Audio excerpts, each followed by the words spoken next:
नमस्कार दोस्तों।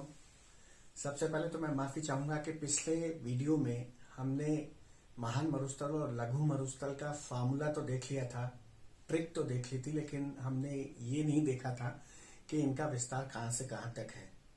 तो फार्मूले के अकॉर्डिंग ही उनका विस्तार है। महान मरुस्थल में तो हमने क्या कहा था कि महान कच्छा है पंजाबियों का और लघु कच्छा है बीकानेरियों का। तो महान कच्छा यानी महान मरुस्थल कच्छ के रन से या कच्छ की खाड़ी से पंजाब तक विस्तृत है, अंतर्राष्ट्रीय सीमा के सहारे सहारे। और लघु मरुस्थल उसके बाद चट्टानी प्रदेश आ जाता है। महान मरुस्थल के बाद चट्टानी मरुस्थल आ जाता है या चट्टानी प्रदेश आ जाता है या चट्टानी मरुस्थल कह लीजिए उसे, हममादा। और उसके पूर्व में लघु मरुस्थल है। तो लघु मरुस्थल का फॉर्मूला है लघु कच्छा बीकानेरियों का है। तो कच्छ के रन से बीकानेर तक, टू द ईस्ट, पूर्व में चट्टानी प्रदेश के पूर्व में बीकानेर या कच्छ के रन से बीकानेर तक लघु मरुस्थल है। चलिए अब आज हम करते हैं ये अर्ध शुष्क प्रदेश। शुष्क प्रदेश हमने कर लिया, शुष्क रेतीला मैदान कर लिया। अब अर्ध शुष्क प्रदेश या अर्ध शुष्क मैदान हम करेंगे आज, जिसके 4 पार्ट हैं और जिसका फार्मूला ये हमने लिख लिया है। लूना चलाने वाले शेख ने घाघरे में धूमधाम की। लूना शेख, घग्गर से घाघरा। ठीक है।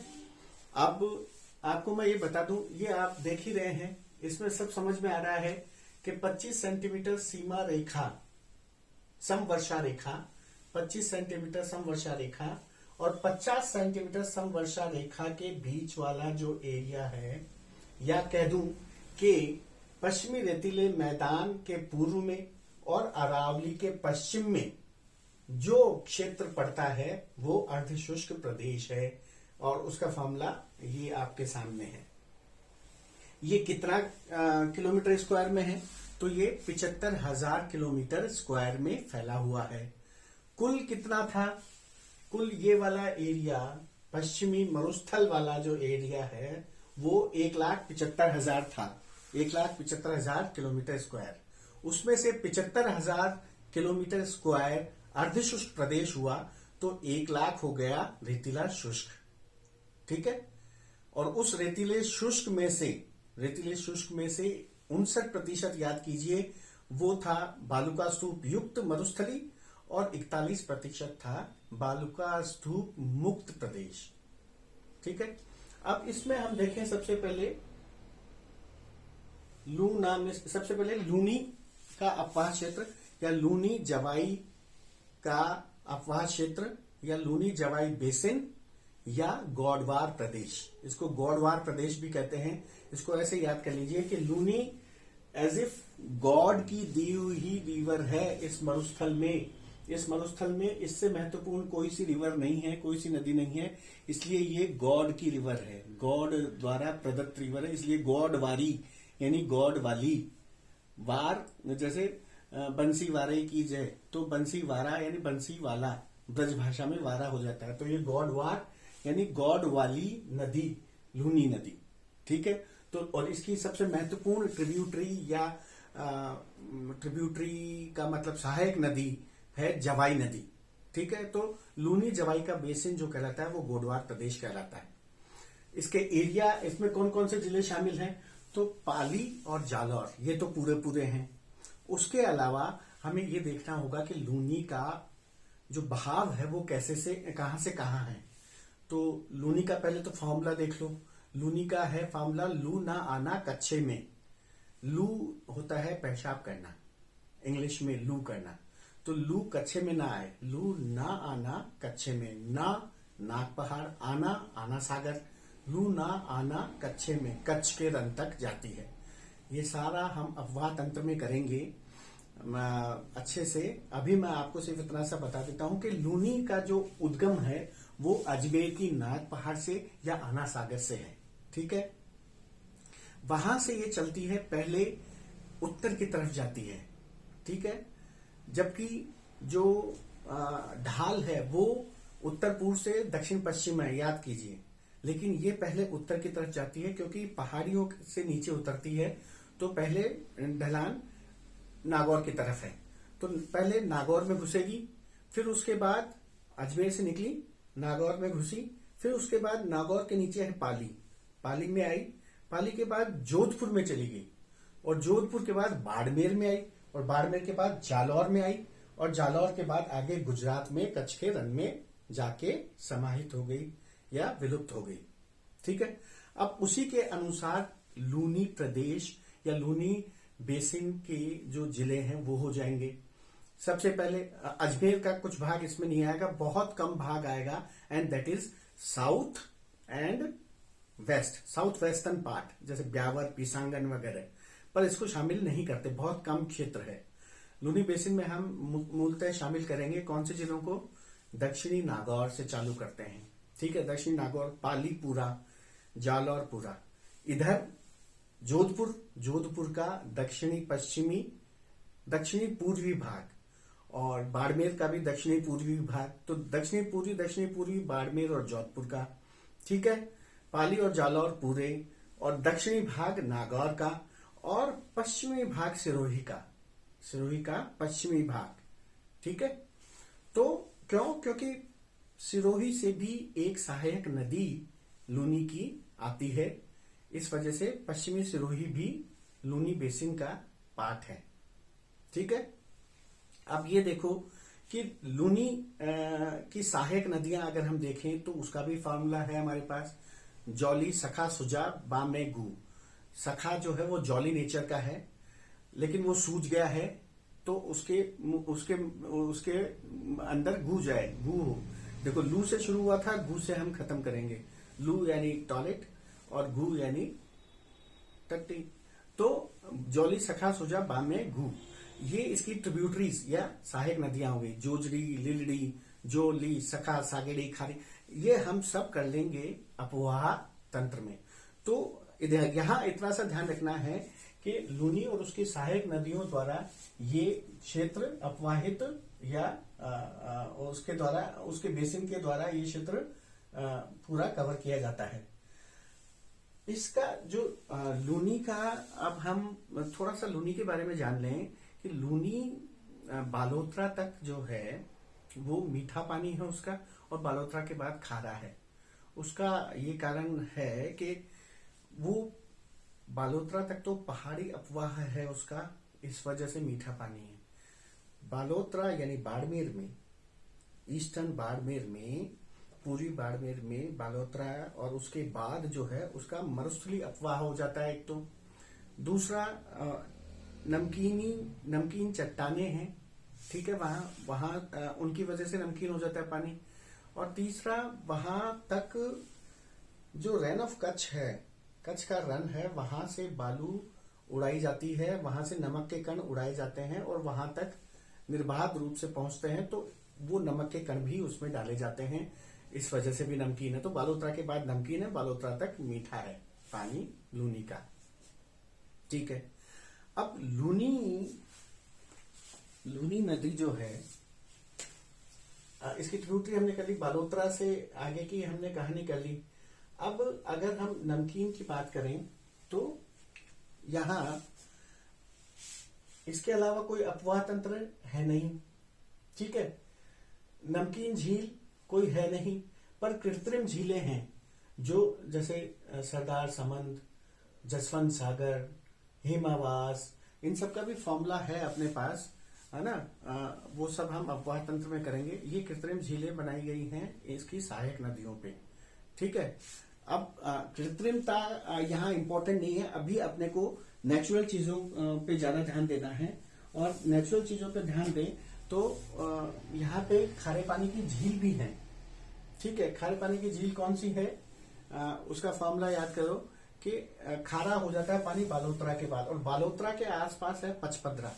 तो फॉर्मूला याद करो कि कपड़ा ने 50 છે, कपड़ा ने 50 છે, अतो खारो हो जाए पानी। तो कपराना और पचपदरा, ये खारे पानी की झीलें हैं।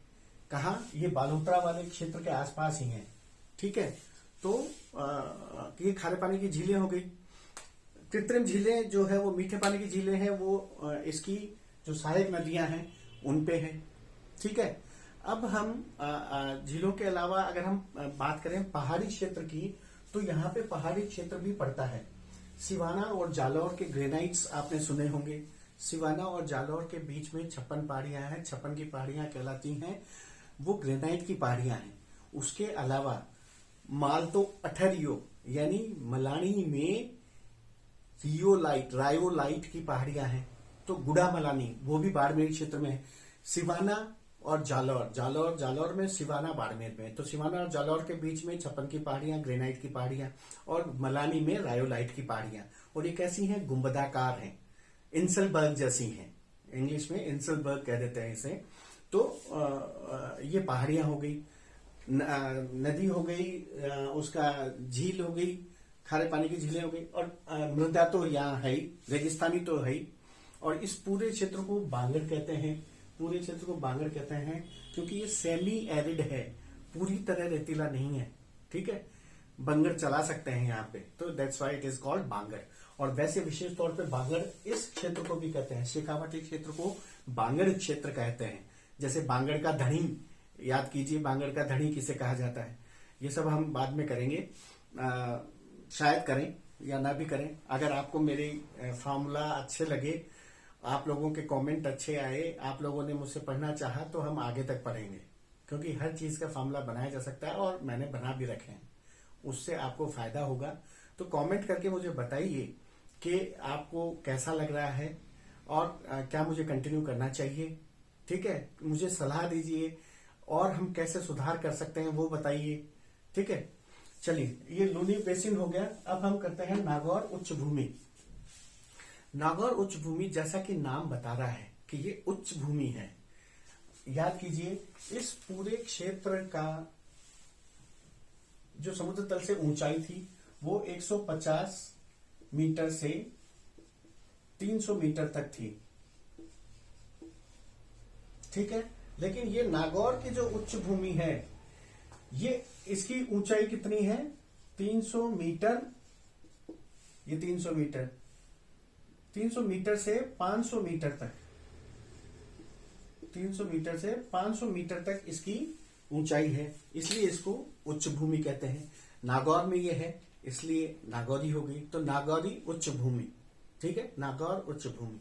अच्छा, ये भी एक बंजर और रेतीला इलाका है। ठीक है, बंजर इसलिए भी है क्योंकि यहाँ सोडियम क्लोराइड काफी मिलता है जमीन में, इसलिए खारापन ज्यादा है। ठीक है, अम्लीय मतलब खारेपन की वजह से वो बंजर है।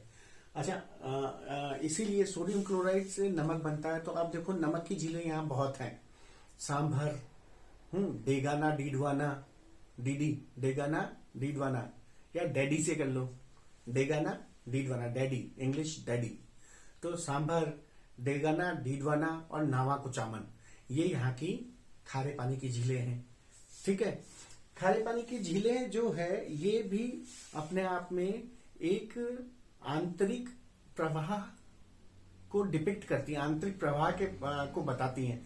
जैसे सांभर ही लीजिए, सांभर में जो नदियां आती हैं वो आसपास की नदियां, रूपनगर, मैंडा, खारी, इसका भी फार्मूला है। मेंढक का रूपाली, आस झील तो खारी, रेसी, चायकत्ती, खांड घेरो, खंडेला भी एक नदी है जो इसमें गिरती है।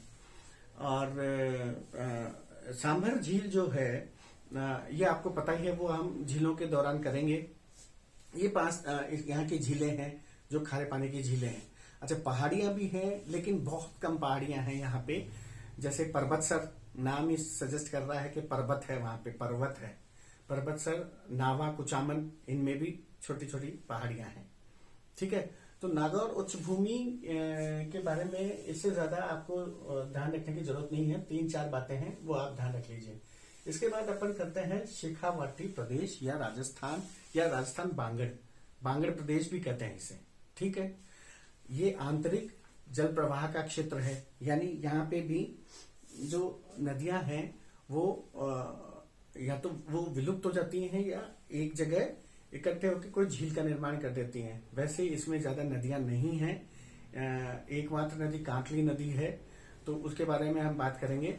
पहले हम ये देख लें कि ये जो शेखावाटी प्रदेश है, ये अच्छा नागौर वाला प्रदेश जो है वो उसका जिला कौन सा है, तो नागौर है। नागौर का ये ध्यान रखना कि दक्षिणी जो नागौर है वो तो है लूनी में, लूनी बेसिन में, और उत्तरी जो नागौर है वो है शेखावाटी प्रदेश में, और बीच का जो नागौर है वो पश्चिमी, बीच का पूर्वी, ये नागौर है नागौर उच्च भूमि में। नागौर काफी बड़ा जिला है। आप देखिए, मैं एक और सलाह दूंगा कि जैसे मान लो मैंने आपको बताया कि लूनी अजमेर से नागौर में घुस रही है, फिर पाली में आ रही है, फिर जोधपुर में आ रही है, फिर बाड़मेर में आ रही है, फिर जालौर में आ रही है, फिर आगे जा रही है। तो ये आपको इसका जो कोर्स है, रिवर कोर्स है, इसका जो अपोहा का, इसका जो मतलब अपोहा की जो इसकी दिशा है, वो सब आपको जिले वाइज मैप से देखनी चाहिए, और मैप को बार बार रीड करो, उससे आपके कॉन्सेप्ट बिल्डिंग होगी। ठीक है, उसी मैप में ये देखो कि जैसे लूनी का देख लिया अपन ने, सांबर देखो, सांबर झील कहाँ पड़ती है, सांबर झील नागौर और जयपुर और अजमेर का भी कुछ सीमा लगती है।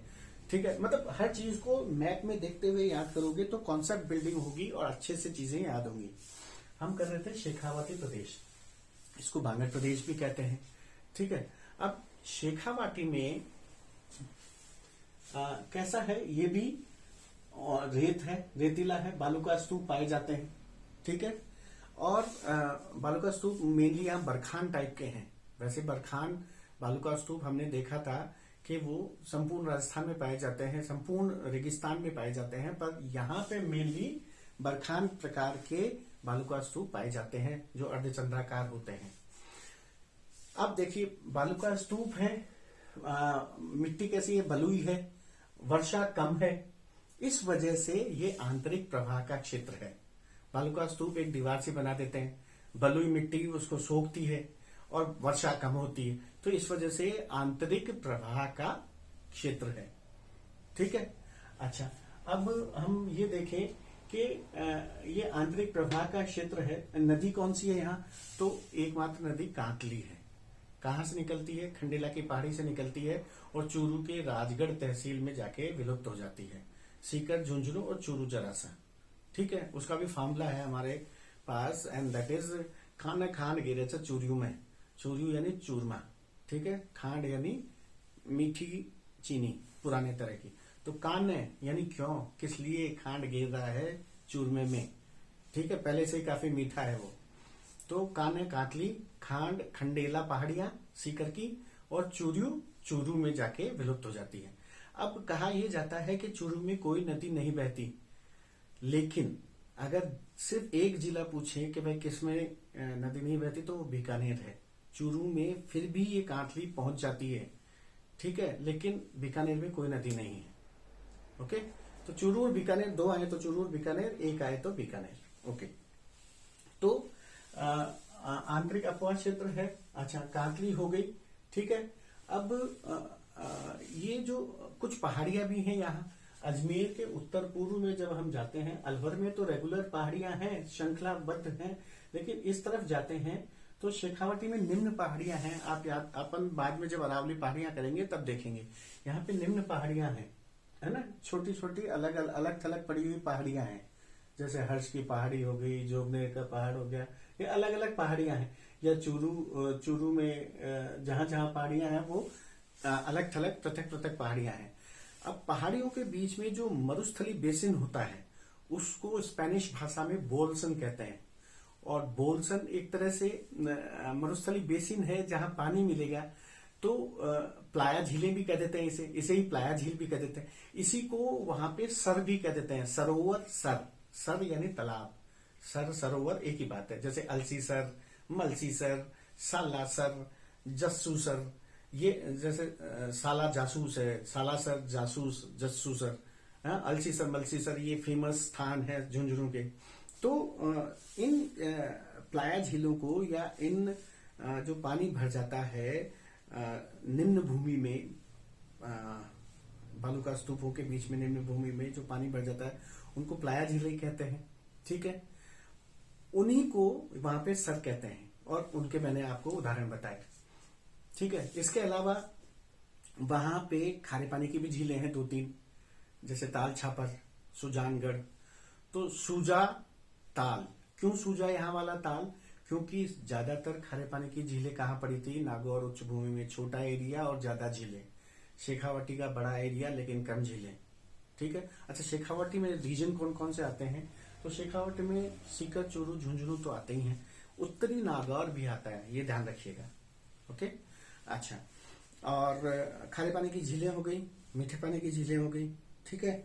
अच्छा, वहां पे कहीं कहीं चूना पत्थर जो है वो अनावृत है, चूने पत्थर की चट्टानें अनावृत है, तो वहां पे उसकी वजह से सीपेज नहीं होता है, यानी पानी नहीं सोखने में आता। तो वहां पे फिर वो लोग जौहड़ यानी ऐसे कच्चे पक्के कुएं बना लेते हैं जिनसे बरसात का पानी इकट्ठा हो सके उन कुओं में, तो उनको जौहड़ कहते हैं।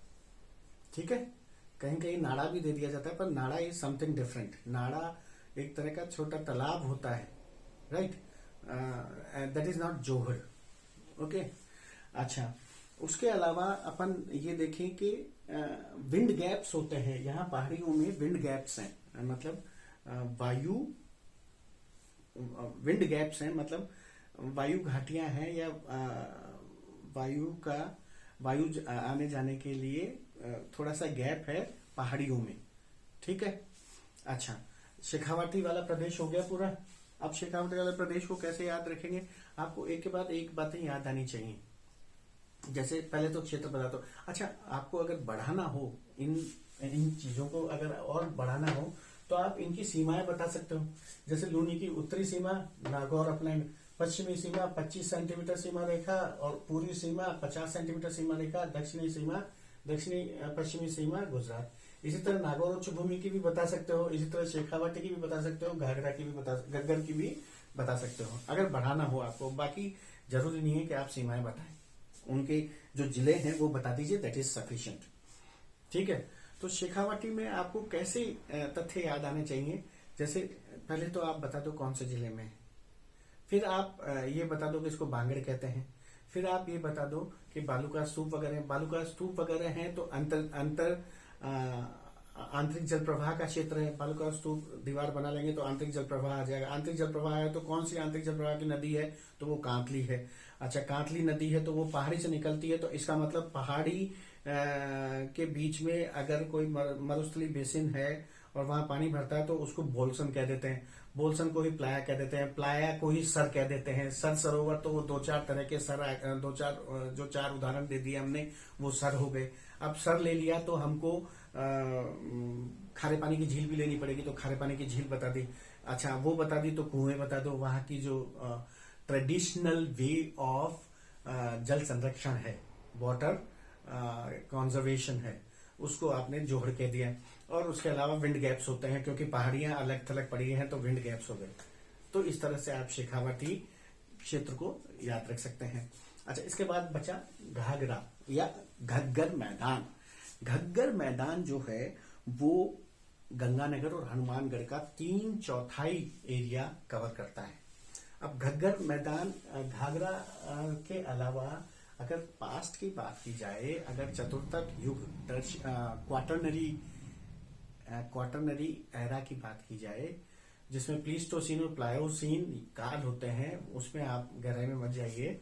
मतलब काफी समय पहले चतुर्थक युग में यहाँ पे सरस्वती, दृष्टवती जो वैदिक नदियां हैं वो भी बहा करती थी। इवन सतलज की सहायक वगैरह भी यहाँ बहा करती थी। यमुना की सहायक भी यहाँ बहा करती थी। बाद में इनका कोर्स, इनका बहाव बदल गया। तो ये एरिया किस किस के द्वारा यहाँ पे जरूर लाई गई है? तो आप कह सकते हैं कि यहाँ पे जरूर लाई गई है घाघरा द्वारा, जो सरस्वती का अवशेष माना जाता है, बृहस्पति द्वारा, जिसका सूखा पाट आज भी नोर और भाद्रा के बीच में है, और सरस्वती, बृहस्पति, सतलज, चौतांग, इनके द्वारा ये जलोढ़ मिट्टी यहाँ पे लाई गई है। पुरानी जलोढ़ है, ठीक है, इसीलिए बांगड़ कहते हैं। बांगड़ मैंने बताया था आपको, पुरानी जलोढ़ को बांगड़ कहते हैं। ठीक है, Bagar, and that is Bagar and Bangar almost the same thing. अच्छा, इसके बाद आप ये देखो कि यहाँ घग्गर का जो खुद घग्गर नदी है वो सरस्वती का अवशेष है, और इसी मृत नदी भी कहते हैं उसे, डेड रिवर। क्यों? क्योंकि उसका जो पाट है वो स्पष्ट नजर आता है। पाट कैसा है? चिकनी मिट्टी का सख्त पाट है और वो स्पष्ट नजर आता है, उसको नाली भी कहते हैं वहां। और आप ये देखिए कि वो पाट कहीं कहीं 7 किलोमीटर तक चौड़ा है, जो ये सजेस्ट करता है, जो ये बताता है कि ये नदी कभी पूर्व काल में बहुत बड़ी नदी रही होगी। ठीक है। अच्छा, इसको नाली कह देते हैं, लेकिन ये नदी जब बारिश होती है तो बाढ़ भी ला देती है, और इतनी बहती है तब, मतलब जब ज्यादा पानी बरसता है। अच्छा, इसका फार्मूला भी है घग्गर का कि घाघरा ने तो काल में बठे देखियो छो, घाघरा ने तो काल में बठे देखियो छो। अच्छा, एक और बात, ये घाघरा उड़ता भी है। ये हरिमोहन सक्सेना जी की मिसेस का घाघरा उड़ के ये घग्गर जो मैदान है उन्होंने इसमें ले लिया है, इसको अर्धशुष्क में नहीं लिया है, और इसको सीधा ये 25 सेंटीमीटर वर्षा रेखा ये सीधी ले ली है, पर हमें ऐसे ही लेनी है। हरिमोहन सक्सेना जी की किताब ज्यादा रिलायबल मानी जाती है क्योंकि वो हिंदी ग्रंथ अकादमी की किताब है, किंतु फिर भी अगर हम देखें तो ये अर्धशुष्क इलाका ही है। और आज तो वैसे भी यहाँ पे इंदिरा गांधी नहर, गंग नहर वगैरह की वजह से इतनी खेती होती है कि ये ग्रेनरी बन गया है। Ganganagar Hanumangarh is called granary of Rajasthan. ठीक है, इतनी हरियाली भी है, हालांकि रेगिस्तानी इलाका है आज भी, नो डाउट, पर वहां अर्धशुष्क परिस्थितियां हैं, इसलिए इसे अर्धशुष्क में लेना चाहिए। राइट। तो घग्गर नदी जो है वो बारिश के समय जब ज्यादा बारिश हो जाती है तो वो हनुमान मतलब गढ़ों में जाती है। हनुमानगढ़ के बाद जाएगी सूरतगढ़ गंगानगर में है, गंगानगर और हनुमानगढ़ के बॉर्डर पे है। सूरतगढ़ से भी पश्चिम में और जाएगी, अनूपगढ़ तक चली जाएगी, और अनूपगढ़ के भी आगे पाकिस्तान में घुस के, पाकिस्तान के बहावलपुर डिस्ट्रिक्ट में घुस के फोर्ट अब्बास तक चली जाती है। फोर्ट अगेन गढ़, तो गढ़ों में चली जाती है, इतना बहती है, और बाढ़ ला देती है हनुमानगढ़ में बाढ़ ला देती है। तिब्बी में एक अच्छा वो फॉर्मूला बताया था, घाघरा ने तो काल में बैठे देखे जो, तो घाघरा घग्गर ने तो तिब्बी और तलवाड़ा, घाघरा ने तो काल का पहाड़ियों से निकलती है, कालका की शिवालिक पहाड़ियों से निकलती है। घाघरा ने तो काल में बठे देखो जो, भटनेर, तो भटनेर से भटनेर कहा हनुमानगढ़ में, तो ये घाघरे का फार्मूला हो गया घग्गर का। राइट। तो ये सब हम अफवाह तंत्र के समय करेंगे, अभी हमें उसके बारे में ज्यादा चर्चा नहीं करनी, इतनी सी बात करनी है कि घग्गर नदी कैसी है। ठीक है, वो हमने देख लिया। इसके बाद है दृष्टद्वती, इसकी सहायक नदी दृष्टद्वती भी हुआ करती थी। दृष्टद्वती जो है उसका पाठ, सूखा पाठ, वो देखा जा सकता है नभ की ओर देख के। सरस्वती भी कहाँ है? सरस्वती भी देवी सरस्वती मानी जाती है और पुरानी मतलब पूजनीय नदी थी। राइट। इसी तरह दृष्टवती के लिए भी नभ की ओर देखो, तो नभ नौहर और भादरा के बीच में सूखा पाठ देखा जा सकता है, किसका? दृष्टवती का। ओके, तो दृष्टवती भी एक तरह से इसी की सहायक नदी है, जो बहुत बारिश होगी तो बहेगी, नहीं तो सूखा पाठ रहता है उसका। ओके। अच्छा, इसके अलावा नदियां हो गई। नदी के अलावा हम घग्गर में क्या दे सकते हैं कि हाँ, वो मैंने आपको बताया कि वर्तमान समय में यहाँ पे इंदिरा गांधी नहर और गंग नहर की वजह से काफी सिंचाई होती है, और उसके वजह से यहाँ पे अच्छी खासी पैदावार, अच्छी खासी कृषि होती है। ठीक है, लेकिन साथ में ज्यादा सिंचाई से समस्याएं भी हैं, जैसे अम्लीयता की समस्या, मिट्टी की अम्लीयता की समस्या, क्षारीयता की समस्या, सेम की समस्या, जल भराव की समस्या, तो इस तरह का, और मरुस्थलीकरण भी है, और बावजूद उसके मरुस्थलीकरण भी है वहां पे, तो इस तरह की पर्यावरणीय समस्याएं भी वहां पे देखी जाती हैं। तो ये हमने कर लिया घग्गर का मैदान। अब अर्धशुष्क मैदान पूरा हुआ, आज हम इतना ही करेंगे। तो हमने देखा मरुस्थल में हमने ये देख लिया पार्ट, ये देख लिया और ये देख लिया। राइट, ये कंप्लीट हो गया मरुस्थल। अब मरुस्थल का महत्व भी है। इस मरुस्थल का क्या महत्व है कि ये मरुस्थल जो है लो प्रेशर ट्रॉफ बनाता है। यहाँ पे हीट बहुत होती है, ताप बहुत होता है, ताप बहुत होता है और ये समुद्र से दूर भी है, ताप बहुत होता है, तो जो लो प्रेशर यहाँ पे क्रिएट हो जाता है, निम्न वायुदाबीय परिस्थितियां यहाँ पे पैदा हो जाती हैं। और ये निम्न वायुदाबीय परिस्थितियां, ये लो प्रेशर ट्रॉफ किसको आकर्षित करता है? मानसूनी पवनों को।